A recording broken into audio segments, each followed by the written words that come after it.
BJP লড়ছেই লড়বে,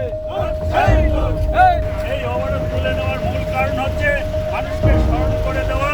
আমরা জানি যে আরজিকর কাণ্ডে দোষীদের শাস্তির দাবিতে গোটা রাজ্যের মতো চাক্কা জ্যাম কর্মসূচি পালন করল খড়িবাড়ি বুড়াগঞ্জ মণ্ডল বিজেপি। এদিন খড়িবাড়ি ঘোষপুকুর রাজ্য সড়কের থানঝোড়া মোড়ে চাক্কা জ্যাম কর্মসূচি পালন করা হয়।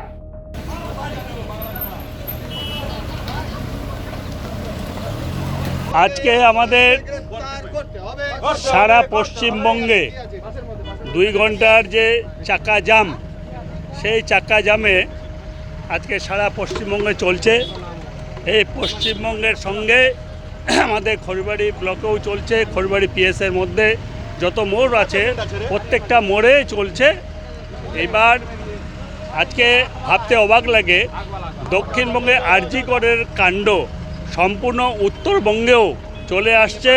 উত্তরবঙ্গ মেডিকেল কলেজে এখানে বেশ কিছু ডাক্তার, শাহিন সরকার থেকে শুরু করে এরকম 5 জন ডাক্তার আছে। সেই 5 জন ডাক্তারেই তৃণমূল কংগ্রেসের বড় বড় নেতা তৈরি হয়েছে।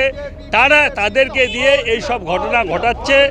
এবং আজকে সেখানে উত্তরবঙ্গ মেডিকেল কলেজে একটা তদন্ত কমিটি করেছে।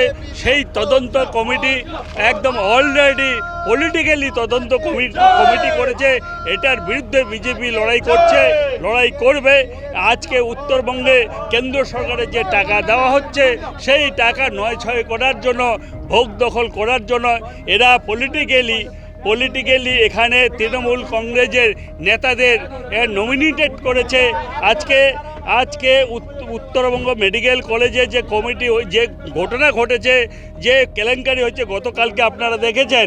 আপনাদের মাধ্যমে আমি বলবো, গতকালকে যে উত্তরবঙ্গ মেডিকেল কলেজে যে সমস্যা হয়েছিল, এই ধর্না হয়েছিল, ডাক্তারদের অধ্যক্ষদের ঘেরাও হয়েছিল, সেটাতে পরিষ্কার পাওয়া যাচ্ছে যে এখানে যে কমিটি, রোগী কল্যাণ সমিতি যে কমিটি রয়েছে, তারা পলিটিক্যালি কাজ করছে। তারাই 1 নম্বর দোষী। আমরা মনে করি তারা দোষী, তাদেরও একই সাথে সাজা হওয়া দরকার আছে। এটার জন্য ভারতীয় জনতা পার্টি আজকে 2 ঘন্টার যে বন্ধ, সেই 2 ঘন্টার চাক্কা জাম, সেই চাক্কা জামে আমরা সামিল হয়েছি।